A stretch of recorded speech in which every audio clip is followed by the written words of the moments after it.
जय नेपाल। सत्य सेवा सुरक्षण प्रहरी कार्यक्रममा यहाँलाई हार्दिक स्वागत छ। दर्शकवृन्द, समाजमा घट्ने विभिन्न अपराधहरूको सूक्ष्म अनुसन्धान, दोषीलाई कारबाही र पीडितलाई सन्तुलित न्याय प्रदान गर्दै अपराधरहित समाजको निर्माण गर्ने उद्देश्यले पाक्षिक रूपमा फेवा टेलिभिजन पोखराबाट हामीले यो कार्यक्रम प्रस्तुत गर्दै आइरहेका छौँ। त दर्शकवृन्द, आजको कार्यक्रममा पनि हामीले गण्डकी प्रदेश अन्तर्गत भएका विभिन्न घटनाहरू सँगसँगै समाजमा शान्ति सुरक्षा तथा अमन चयन कायम गर्न प्रहरीले गरेका विभिन्न जनमुखी गतिविधिहरूको सामग्रीहरू प्रस्तुत गर्नेछौँ। कार्यक्रमको सुरुवात गरौँ अपराध सम्बन्धी समाचारहरूबाट।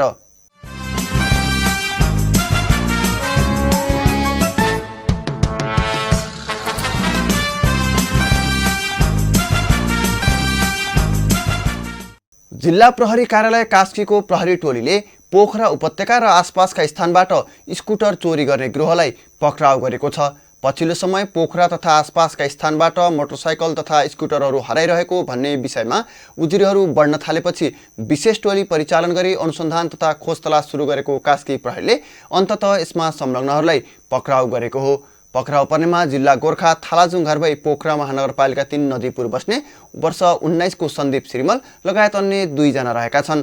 पक्राउ परेका उनीहरूलाई श्रावण 28 गते बिहान 1 बजेको समयमा स्कुटर चोरी गरी भाग्दै गरेको अवस्थामा प्रहरीले पक्राउ गरेको हो। घटनाको विषयमा थप अनुसन्धान गर्ने क्रममा अन्य थप 2 वटा चोरीको स्कुटर समेत बरामद भएको साथै निजहरूको साथबाट चोरीका 5 थान मोबाइल सेट समेत फेला परेको छ। पक्राउ परेका उनीहरूमाथि चोरी तथा डाका कसुर अन्तर्गत मुद्दा दर्ता गरी थप अनुसन्धान भइरहेको जिल्ला प्रहरी कार्यालय कास्कीका प्रमुख प्रहरी उपरीक्षक जीवन कुमार श्रेष्ठले बताउनु भएको छ।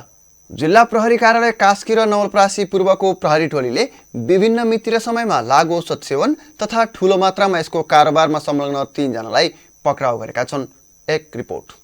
जिल्ला प्रहरी कार्यालय नवलपरासी पूर्वको प्रहरी टोलीले यही श्रावण 24 गते जिल्लाको कावसेती नगरपालिका 16 3 घरे चोकबाट ठूलो मात्रामा लागु औषधसहित 1 जनालाई पक्राउ गरेको छ।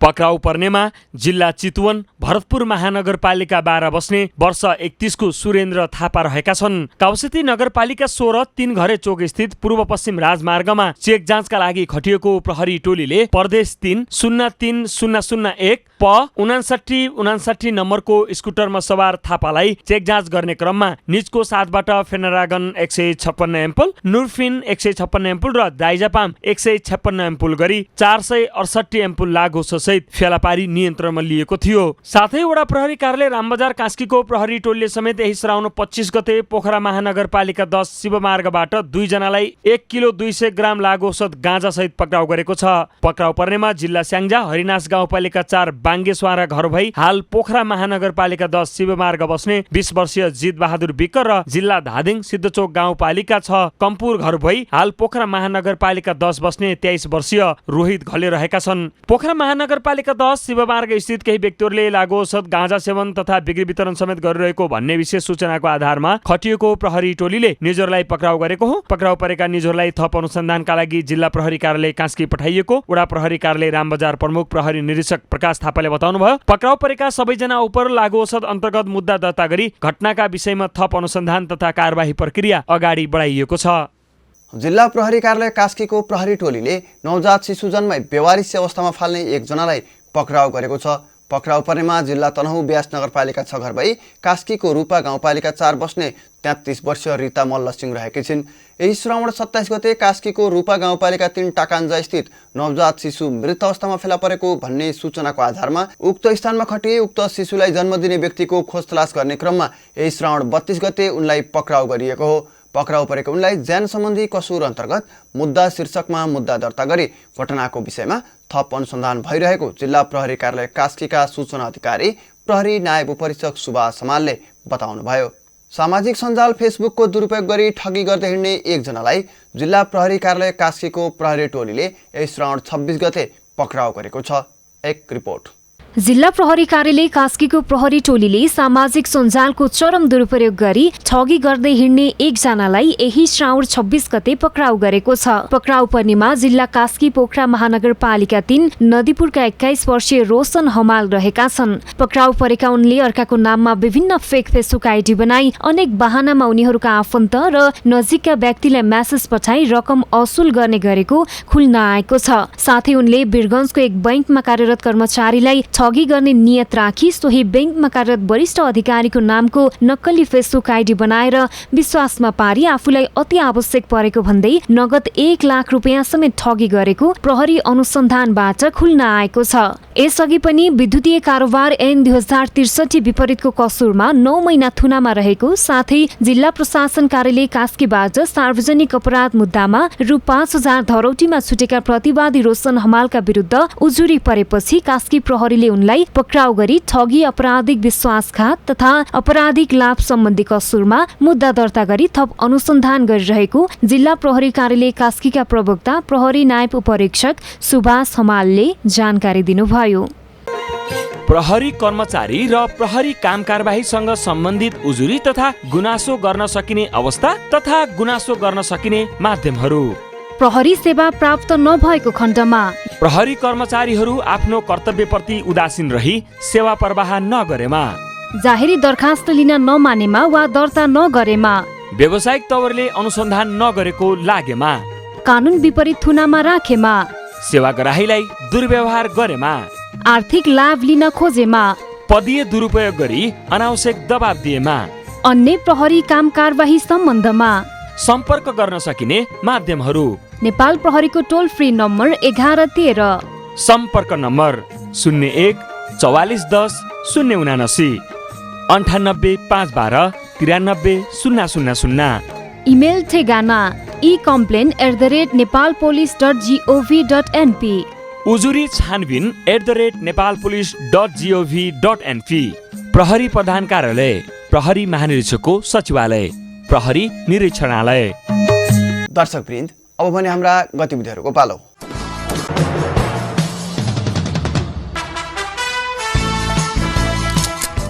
गण्डकी प्रदेशका माननीय मुख्यमन्त्री पृथ्वी सुब्बा गुरुङले प्रदेश प्रहरी तालिम केन्द्र गण्डकी प्रदेशको निर्माणाधीन अवस्थामा रहेका भौतिक संरचनाहरूको अवलोकन तथा निरीक्षण गर्नुभई उक्त तालिम केन्द्रको गुरुयोजनाका विषयमा समेत छलफल तथा अन्तर्क्रिया गर्नुभएको छ। एक रिपोर्ट। गण्डकी प्रदेशका माननीय मुख्यमन्त्री पृथ्वी सुब्बा गुरुङले यही साउन 24 गते प्रदेश प्रहरी तालिम केन्द्र गण्डकी प्रदेशको निर्माणाधीन अवस्थामा रहेका भौतिक संरचनाहरूको अवलोकन तथा निरीक्षण गर्नुभई उक्त तालिम केन्द्रको गुरुयोजनाका विषयमा समेत छलफल तथा अन्तर्क्रिया गर्नुभएको छ।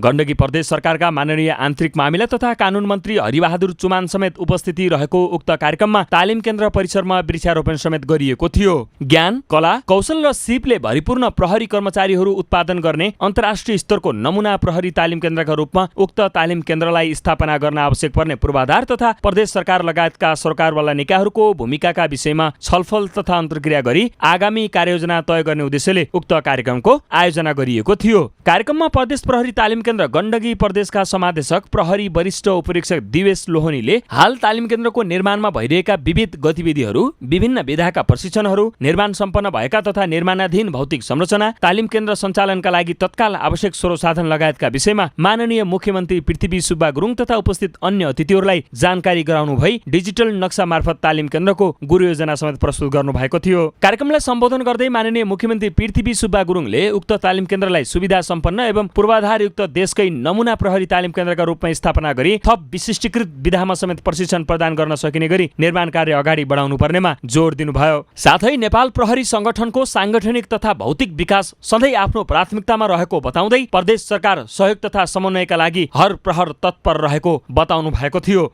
उक्त छलफल कार्यक्रममा गण्डकी प्रदेश सरकारका आन्तरिक मामिला तथा कानुन मन्त्री हरिबहादुर चुमान, गण्डकी प्रदेशका प्रमुख सचिव विष्णु प्रसाद नेपाल, गण्डकी प्रदेशका मुख्य न्यायाधिवक्ता डाक्टर राजेन्द्र अधिकारी, गण्डकी प्रदेश प्रहरी कार्यालय पोखराका प्रमुख प्रहरी नायब महानिरीक्षक घनश्याम अर्याल लगायतले उक्त तालिम केन्द्रको निर्माणसँग सम्बन्धित आफ्ना रचनात्मक राय तथा सुझावहरू व्यक्त गर्नु भएको थियो। उक्त कार्यक्रममा संघीय प्रहरी इकाइ कार्यालय पोखराका प्रमुख प्रहरी वरिष्ठ उपरीक्षक नरबहादुर केसी, गण्डकी प्रदेश प्रहरी कार्यालयका प्रहरी वरिष्ठ उपरीक्षक किरण राणा लगायत अन्य प्रहरी अधिकृतहरूको उपस्थिति रहेको थियो। वैश्विक महामारीको रूपमा दिन प्रतिदिन बढिरहेको कोरोना भाइरसको सङ्क्रमणबाट नेपाल प्रहरी लगायत आम नागरिकलाई बचाउन अपनाउनु पर्ने प्रभावकारी उपायहरूको विषयमा यही श्रावण 30 गते जिल्ला प्रहरी कार्यालय पर्वतमा सचेतनामूलक अन्तर्क्रिया कार्यक्रम सम्पन्न भएको छ। एक रिपोर्ट। वैश्विक महामारीको रूपमा दिन प्रतिदिन बढिरहेको कोरोना भाइरसको संक्रमणबाट नेपाल प्रहरी लगायत आम नागरिकलाई बचाउन अपनाउनु पर्ने प्रभावकारी उपायहरूको विषयमा यही श्रावण 30 गते जिल्ला प्रहरी कार्यालय पर्वतमा सचेतनामूलक अन्तर्क्रिया कार्यक्रम सम्पन्न भएको छ।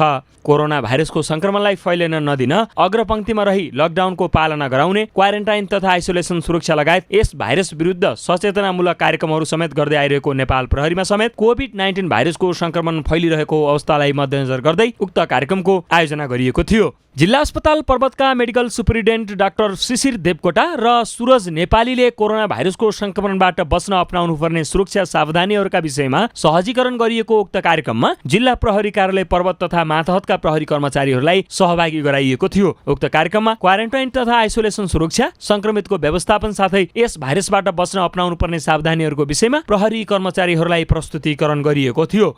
जिल्ला प्रहरी कार्यालय पर्वतका प्रमुख प्रहरी नायब उपरीक्षक विश्वराज अधिकारीले यस भाइरसबाट आम नागरिकलाई बचाउने प्रहरी आफै संक्रमित हुन सुरु भए यसले झन डरलाग्दो रूप लिने र आम नागरिकमा समेत थप त्रासदीपूर्ण माहौल सिर्जना हुने भएकाले प्रहरी सर्वप्रथम आफू सुरक्षित हुने उपायहरू अपनाउँदै कार्यक्षेत्रमा खटिनुपर्ने बताउनुभयो। साथै उपलब्ध स्रोत साधनहरूको उच्चतम प्रयोग गर्दै यस भाइरस विरुद्ध जिल्ला अन्तर्गत नेपाल प्रहरीले विभिन्न जनमुखी कार्यक्रमहरू समेत गरिरहेको जानकारी गराउनु भएको थियो। आदरणीय दर्शकवृन्द, अब भने तपाईहरुका लागि महिला तथा बालबालिका विरुद्ध हुने अपराध नियन्त्रणका लागि तयार पारिएको विशेष भिडियो सामग्री प्रस्तुत गर्दैछौँ।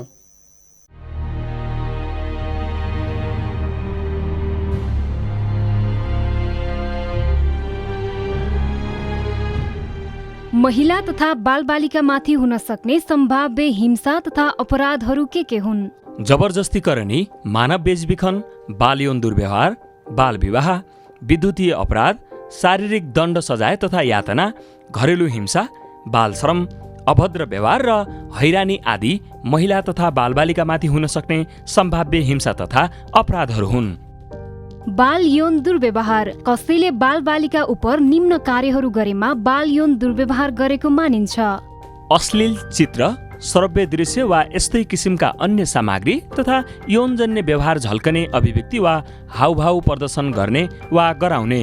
बालबालिकाको काल्पनिक वा वास्तविक अश्लील चित्र वा श्रव्य दृश्य सामग्री वितरण, भण्डारण वा प्रयोग गर्ने। यौनजन्य क्रियाकलापका लागि फकाउने, धम्काउने वा दबाब दिने। यौनजन्य मनाशयले शरीरको संवेदनशील अङ्गमा स्पर्श गर्ने, चुम्बन गर्ने, समाउने, अङ्कमाल गर्ने वा आफ्नो वा अरू कसैको शरीरको संवेदनशील अङ्ग छुने वा समाउन लगाउने। यौनजन्य सेवा उपलब्ध गराउने उद्देश्यले बालबालिकाको प्रयोग गर्ने वा गराउने। बाल यौन दुर्व्यवहार हामीले चिन्ने व्यक्ति, नजिकको साथी, विश्वासिलो व्यक्ति, छिमेकी अथवा चिन्दै नचिनेको व्यक्तिबाट पनि हुन सक्छ। कसैले पनि बालबालिकाको मन्जुरी लिई वा नलिई यौनजन्य तथा अस्वाभाविक व्यवहार गर्न हुँदैन। यस्तो गरेमा या गराएमा 3 वर्षसम्म कैद वा 30,000 रुपियाँसम्म जरिवाना हुन सक्छ। बालबालिकाको हकमा जबरजस्ती करणी भनेको के हो?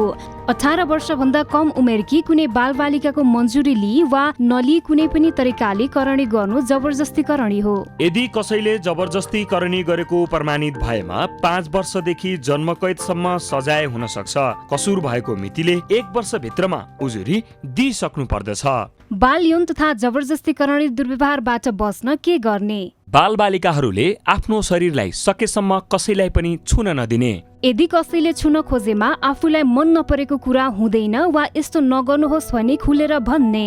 यदि कसैले जबरजस्ती गर्न खोजेमा सम्भव भएसम्म भाग्ने, जोडले चिच्याएर अरूको सहयोग माग्ने र आफू बस्ने उपाय अपनाउने। एकान्त ठाउँमा एक्लै हिँड्डुल नगर्ने, नचिनेको मानिसलाई एक्लै भेट्न नजाने। प्रतिकारको लागि तत्काल उपलब्ध कुनै पनि चिज जस्तै माटो, ढुङ्गा, लठी, हातखुट्टाको प्रयोग गरी जबरजस्ती गर्न खोज्ने व्यक्तिको आँखा वा अन्य संवेदनशील अङ्गमा प्रहार गर्ने। यदि यौन दुर्व्यवहार भइसक्यो भने लुकाएर नराख्ने, एक्लै नबस्ने, अभिभावक वा विश्वासिलो व्यक्तिलाई भन्ने। आत्मरक्षाका विभिन्न तालिमहरूमा समेत सहभागी हुने। सहयोगका लागि स्थानीय प्रहरीलाई खबर गर्ने वा तत्काल प्रहरीको 100 नम्बरमा फोन गर्ने। मलाई किन लाग्यो या? तैले मलाई झापड हाने ठुलो गल्ती गरिस्। तैले जे गल्ती गरिस् नि त्यसको लागि झापड त अझ कम रहेछ। मैले तँलाई झापड हानेर हैन, नम्रता म्यामले भनेको कुरा नमानेर चाहिँ ठुलो गल्ती गरिस्। साच्ची तेरो नम्रता म्याम, तेरो म्याम नआएको भए त्यसै दिन तेरो झापडको सबै चुक्ता गरिदिन्थे। तर आज ढिलै भए पनि चुक्ता गर्छु। सिरेट पिटे दिसन तेल मलाई दायाले कि बायाले रे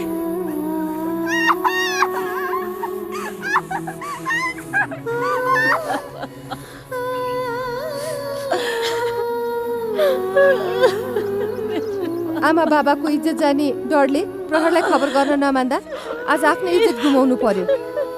अब त प्रहरलाई खबर गर्नै पर्छ।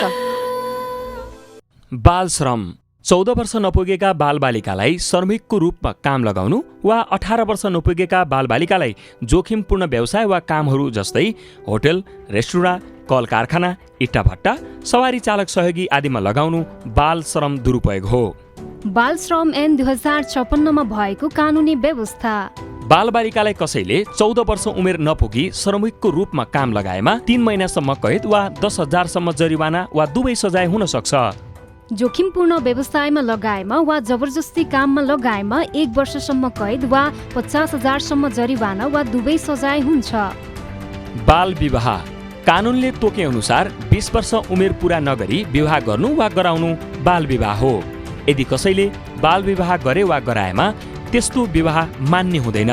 मुलुकी अपराध संहिता 2074 ले बाल विवाह गर्ने वा गराउनेलाई 3 वर्षसम्म कैद र 30,000 रुपियाँसम्मको जरिवानाको व्यवस्था गरेको छ। राम्रो छुवाई अर्थात् गुड टच र नराम्रो छुवाई अर्थात् ब्याड टच। जुन छुवाईबाट हामीलाई सुरक्षित वा आत्मीय महसुस हुन्छ त्यसलाई राम्रो छुवाई भनिन्छ। नराम्रो छुवाई त्यस्तो छुवाई हो जसबाट हामीलाई असुरक्षित वा अप्ठ्यारो महसुस हुन्छ, जस्तै संवेदनशील अङ्गको छुवाई वा असजिलो लाग्ने गरी शरीरको कुनै पनि अङ्गको छुवाई। नराम्रो छुवाई हामीले चिन्ने व्यक्ति, नजिकको साथी, विश्वासिलो व्यक्ति, छिमेकी अथवा चिन्दै नचिनेको व्यक्तिबाट पनि हुन सक्छ। यदि कसैले मन नपर्ने व्यवहार गरेमा वा गर्न खोजेमा वा नराम्रो छुवाई गर्न प्रयास गरेमा अस्वीकार गर्नुपर्दछ र नाइ भन्नुपर्दछ। निषेधित अभद्र व्यवहारहरू र हैरानीहरू के हुन्? बुलिङ र र्यागिङ गर्ने, हातपात र गाली बेइज्जती गर्ने, हेप्ने, अफवाह फैलाउने, लैङ्गिक पहिचान वा अन्य कारणलाई जोडेर हाँसो वा मजाकको पात्र बनाउने, मानसिक यातना दिने। निषेधित अभद्र व्यवहारहरू र हैरानीमा परेमा वा कोही परेको देखेमा के गर्ने? अभिभावक, विद्यालय प्रशासन, परिवार वा अन्य विश्वासिलो व्यक्तिलाई भन्ने, हिंसामा परेको साथीको पक्षमा उभिने र रोक्ने प्रयासमा लाग्ने, आत्मबल बलियो पार्दै हिंसाको विरुद्ध आवाज उठाउने, प्रहरीलाई खबर गर्ने। मुलुकी अपराध संहिता 2074 को दफा 300 मा व्यवस्था भए अनुसार यस्तो व्यवहार गर्ने वा गराउनेलाई 1 वर्ष कैद वा 10,000 रुपियाँसम्म जरिवाना वा दुवै सजाय हुनेछ। महिलामाथि हुने अपराधहरू। जबरजस्ती करणी।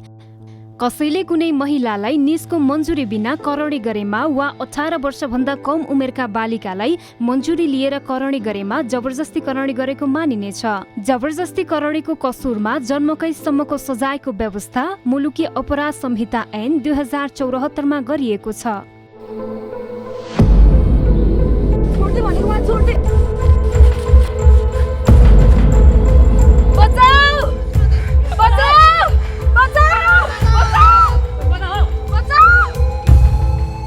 जीवनमा मैले नसोचेको घटना भयो। त्यसलाई प्रतिकार गर्न सफल मात्र भइन कि दोषीलाई प्रहरीको जिम्मा समेत लगाएँ। दुखी छु तर हिम्मत हारेकी छैन। घरेलु हिंसा। घरेलु हिंसा परिवारका कुनै सदस्यबाट अन्य वा अर्को कुनै सदस्यमाथि गरिने हिंसा हो। घरेलु हिंसा भोगिरहेका मानिसले शारीरिक, मानसिक, यौनजन्य तथा आर्थिक यातनाहरू सहनु परेको हुन्छ। घरेलु हिंसा कसुर तथा सजाय ऐन 2066 अनुसार घरेलु हिंसा गर्नेलाई 6 महिना कैद वा 3,000 देखि 25,000 सम्म जरिवाना वा दुवै सजाय हुन्छ। घरेलु हिंसा भयो गरेको मितिले 90 दिनभित्र सो हिंसा भएको, भइरहेको वा हुन लागेको थाहा पाउने जुनसुकै व्यक्तिद्वारा सो सम्बन्धी विवरण खुलाई नजिकको प्रहरी कार्यालय वा राष्ट्रिय महिला आयोग वा स्थानीय तह वा सोझै अदालतमा समेत लिखित वा मौखिक उजुरी दिन सकिन्छ।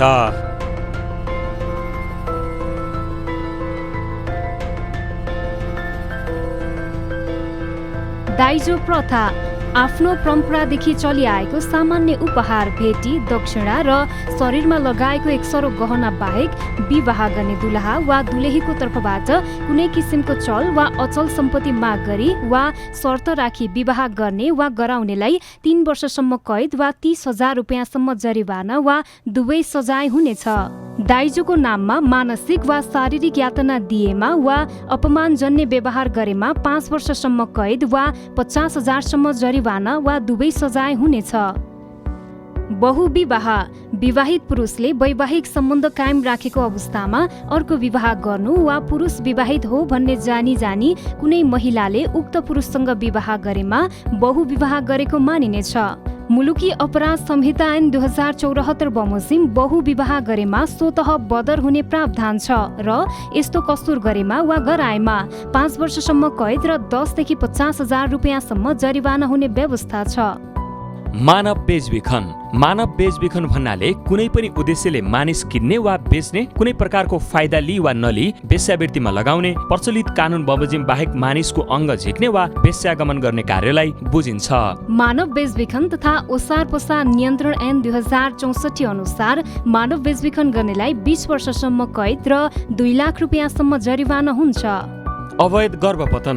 अवैध रूपमा गर्भपतनका लागि स्वास्थ्यकर्मी वा अरू कसैले केही पदार्थ, औषधि आदि प्रयोग गरी अनायास गर्भपतन गराउने प्रयासलाई आपराधिक गर्भपतन अथवा अवैधानिक गर्भपतन भनिन्छ। यदि कसैले गर्भवती महिलालाई करकाप गरी वा धम्की दिई वा ललाई फकाई वा प्रलोभनमा पारी गर्भपतन गराएमा 5 वर्षसम्म कैद र 50,000 रुपियाँसम्म जरिवाना हुनेछ। जबरजस्ती विवाह श्रीमान अथवा श्रीमती मध्ये कुनै एकको मन्जुरी बिना गराइने विवाहलाई जबरजस्ती विवाह भनिन्छ। यदि यस्तो विवाह भएमा स्वतः बदर हुन्छ र यस्तो विवाह गर्ने गराउनेलाई 2 वर्षसम्म कैद र 20,000 रुपियाँसम्म जरिवाना हुनेछ। विद्युतीय अपराध सामान्यतया विद्युतीय उपकरणहरू जस्तै कम्प्युटर, मोबाइल तथा यसको नेटवर्कको माध्यमबाट हुने वा गरिने कुनै पनि प्रकारका अपराधहरूलाई विद्युतीय अपराध भनिन्छ। यदि कुनै व्यक्तिले यस्तो प्रकारको विद्युतीय अपराध गरेको पाइएमा विद्युतीय कारोबार ऐन 2063 मा व्यवस्था भए बमोजिम 5 वर्ष कैद वा 1 लाख रुपियाँ जरिवाना वा दुवै सजाय हुन सक्छ। विद्युतीय माध्यमबाट हुने अपराधबाट बच्न निम्न कुराहरूमा ध्यान दिनु पर्दछ। नचिनेको व्यक्तिले सामाजिक सञ्जालमा साथी बन्न पठाएको अनुरोधलाई स्वीकार नगर्ने। फेसबुक वा अन्य सामाजिक सञ्जालमा पासवर्ड राख्दा अरूले अनुमान गर्न नसक्ने खालको राख्नु पर्दछ। साथै समय समयमा पासवर्ड परिवर्तन गरिरहनु पर्दछ। अनावश्यक साइटहरू खोल्दा र सूचनाहरू पोस्ट गर्दा सोच विचार गर्नुपर्दछ। सामाजिक सञ्जाल प्रयोग गरिसकेपछि अनिवार्य रूपमा लगआउट वा साइन आउट गर्नुपर्दछ। हामीले हाम्रो बालबालिकालाई सानैदेखि धेरै कुरा सिकाउँछौँ। बोल्न सिकाउँछौँ, हिँड्न सिकाउँछौँ, पढ्न सिकाउँछौँ, अरू थुप्रै कुराहरू सिकाइरहन्छौँ। तर के हामीले कहिले यौन दुर्व्यवहारबाट बच्न र विरुद्धमा बोल्न सिकाएका छौँ? अहिले त झन् सोसल मिडियाको गलत प्रयोगबाट बालबालिकाहरू पीडित भइरहेका छन्। कसैले अश्लील फोटो ट्याग गरिदिने, आफ्नो पासवर्ड सुरक्षित नहुँदा अरूले बदनाम गरिदिने जस्ता क्रियाकलापबाट कयौं मानसिक पीडामा हुन्छन् भने कति त आत्महत्यासम्मको बाटो रोज्न पुग्छन्। इन्टरनेट अथवा सामाजिक सञ्जालबाट बालबालिकामाथि हुने यौन दुर्व्यवहार अपराध हो। याद राख्नुहोस्, कसैले कसैको फोटो मर्फिङ अथवा अश्लील फोटोहरू ट्याग गरिदिएमा कानुन बमोजिम सजायको भागीदार हुनेछन्। Think before you click. साथै यस बाहेक पनि समाजमा महिला तथा बालबालिकामाथि हुने विभिन्न अपराधहरू विद्यमान छन्। महिलामाथि हुने एसिड आक्रमण, जबरजस्ती वेश्यावृत्तिमा लगाउने, मानव बेचबिखन, मानव अङ्ग प्रत्यारोपण, साथै बालबालिकामाथि हुने सबै घटनाहरूको रोकथाम तथा नियन्त्रणका लागि नेपाल प्रहरी अहोरात्र तल्लिन्छ। यदि तपाईहरू पनि यस्तो घटनाबाट पीडित हुनुभयो वा तपाईँको वरिपरि त्यस्तो घटना भएमा तत्कालै नजिकैको प्रहरी कार्यालय वा निशुल्क सम्पर्क गर्न सकिने नम्बरहरू प्रहरीको 100 मा वा ट्राफिक प्रहरीको 103 वा बालबालिका खोजतला समन्वय केन्द्रको 104 साथै मानव बेचबिखन अनुसन्धान ब्युरोको 1177 मा फोन गरी जानकारी गराउन सक्नुहुनेछ।